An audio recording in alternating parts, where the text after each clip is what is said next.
Hello guys, how we doing? Welcome back to the Free Hammers. It's Luke here. Wow, wow, wow. Oh, what a feeling, what a feeling, what a feeling to beat Arsenal, after all their self-righteousness and their bragging and their, constant abuse about Rice and how they try and say that we're forcing a rivalry when they're the ones who turn up with their little tokens saying we just sold your star to Mikel Arteta.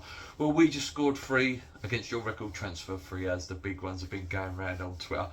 That was amazing. What a night. Listen, forget about what the draw had afterwards. We've all had that sort of knock because the draw's so rigged. It's unbelievable every year, and we've pulled out Liverpool. But that result, that performance, that team, there's a lot of positives to take out of that game. Mavropanos come in. He made one little mistake at the beginning, but then he had that bombing run forward, which was just brilliant.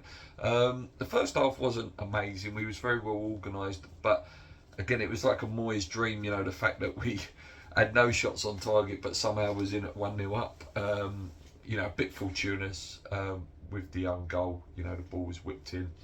Ben White headed it in, obviously, so check if there was VAR, which there wasn't, thankfully for us. Probably would have been disallowed, but who cares? I don't care. I don't like Arsenal. They're the masters of dark arts anyway. My biggest fear was going into the second half is we've been starting so slowly. But thankfully we came out of the blocks really, really well. They didn't make the subs that I thought he would make. I thought he might bring on a Saka or a Martinelli or an Odegaard just to move it about a bit, but he didn't early on.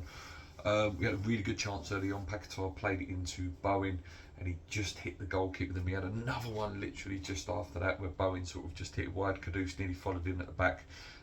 We came out the blocks really, really fast. Good then. Beautiful ping of a ball. Kudus, lovely touch. Boom, little touch aside. Bang! Into the net. Beautiful bottom corner.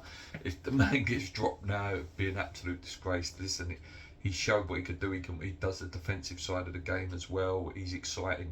That front three was a lot better, and I hope that Moyes has seen something now to drop Antonio, and Antonio becomes, the second or the impact striker that we all want. We just don't want him to start anymore. It's not about love or hate him. He's not good enough to be that man. After that, again, they didn't really do too much after that. We again got our third goal, and then it was dream world then. Do you know what I mean? Rice did come on to sort of a mixed reception, some boos, some claps, a little bit pantomimey. I wouldn't say it was like, malicious or anything like that. It's just, you boo an opposition player, you do it to everyone. Third goal came, obviously the ball was played in, it fell to Bowen on the edge of the box, he shot it, little deflection and it went in.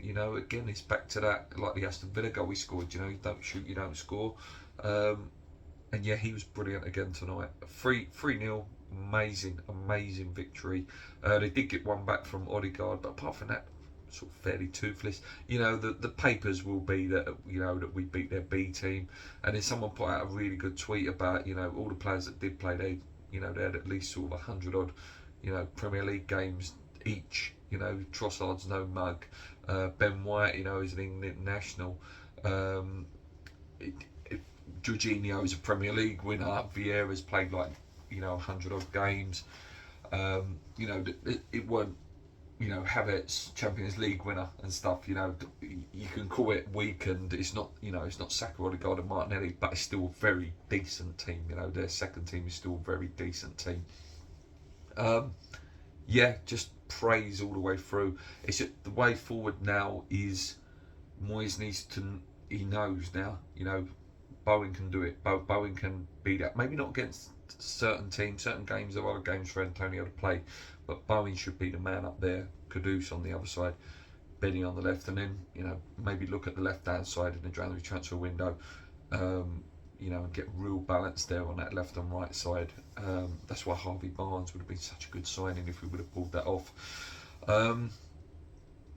Just brilliant. I'm so happy. I'm come in work today, and I'm just going to be gloating because them Arsenal fans, I can't stand them. They will give it all the bigger fish to fry, and we don't really care about that competition, but I don't care. We beat them. Go back to your humble little pies. Go and hide, and I hope Newcastle do you the weekend as well, because I don't want you to win the league or anything. I can't stand you as a football club. You know, yeah, they say there's no rivalry there, but at the end of the day, it's a London derby. The London derby is always going to be heated and intense. Like I say, we move on to Liverpool now. It's going to be a tough game. They're probably favourites now to win it, you know, with Newcastle potentially, but then Newcastle got Chelsea as well. However, if we do manage by some miracle to beat Liverpool, I think you've got to say we've got a great chance of winning it. A massive chance of winning it. The only thing you could potentially hope with Liverpool is that they're really, you know, back in that title mix again over these next sort of 6 weeks that's leading up to the game. And then there's big games like, I'll have to have a look what their games are, obviously nearer the time. But yeah, that's it guys from me. Come on you irons, keep believing. Let's go.